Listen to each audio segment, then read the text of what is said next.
नमस्कार, आप देख रहे हैं न्यूज़ 18 का डिजिटल प्लेटफॉर्म और मैं हूं आपके साथ सृष्टि शेखर। बिहार की राजनीति की बात करें तो बिहार की राजनीति एक बार फिर से बड़े बदलाव के मुहाने पर खड़ी दिखाई दे रही है। एक बार फिर से क्या, इसी बार करीब 2 दशकों तक राज्य की सत्ता का जो चेहरा था, मतलब मुख्यमंत्री नीतीश कुमार, अब सक्रिय राज्य की राजनीति से दूरी बनाकर राष्ट्रीय राजनीति की ओर बढ़ सकते हैं। और राज्यसभा के लिए नामांकन दाखिल करने के बाद ये लगभग अब तय है कि अप्रैल तक वे मुख्यमंत्री पद से इस्तीफा देंगे। अगर ऐसा होता है तो ये सिर्फ एक पद परिवर्तन नहीं बल्कि बिहार की राजनीति में एक बड़े युग के अंत और नए दौर की शुरुआत माना जा सकता है।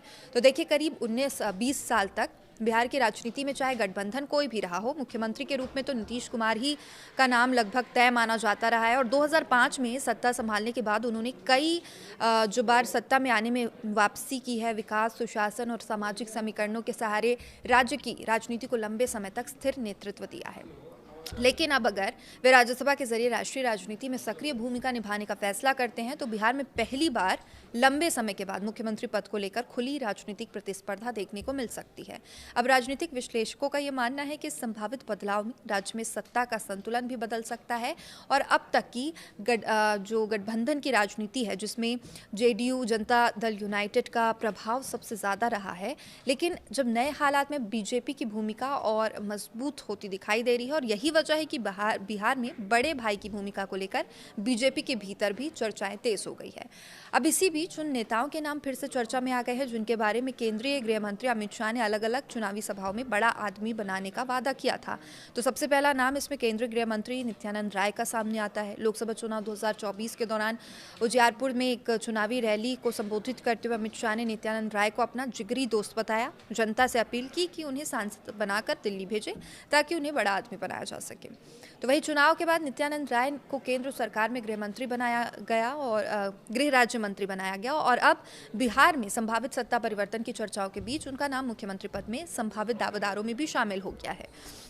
संगठन में मजबूत पकड़ और केंद्र से करीबी रिश्तों के कारण उन्हें बीजेपी का भरोसेमंद चेहरा भी माना जाता रहा है। अब मुख्यमंत्री पद की संभावित दौड़ में जो दूसरा नाम है वो है बिहार के उप मुख्यमंत्री सम्राट चौधरी का। तो देखिए, 2020 के विधानसभा चुनाव के दौरान मुंगेर के तारापुर में आयोजित चुनावी सभा में अमित शाह ने सम्राट चौधरी को भारी मतों से जिताने की अपील करते हुए कहा था कि उन्हें बड़ा आदमी बनाया जाएगा। तारापुर सीट से सम्राट चौधरी ने राष्ट्रीय जनता दल के उम्मीदवारों को बड़े अंतर से हराया था।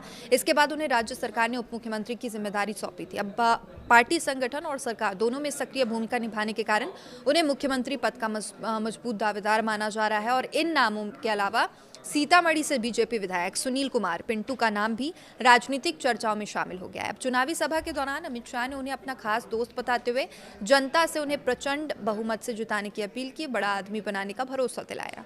सीतामढ़ी में उन्होंने राष्ट्रीय जनता दल के उम्मीदवारों को कड़ी टक्कर देते हुए बीजेपी जो है वो जीत दर्ज की थी। और फिलहाल उनके पास कोई बड़ा सरकारी पद तो नहीं है, लेकिन पार्टी के भीतर उनका प्रभाव बढ़ा है। उन्हें भविष्य की राजनीति में एक संभावित चेहरा यही बड़ा प्रभाव बना सकता है।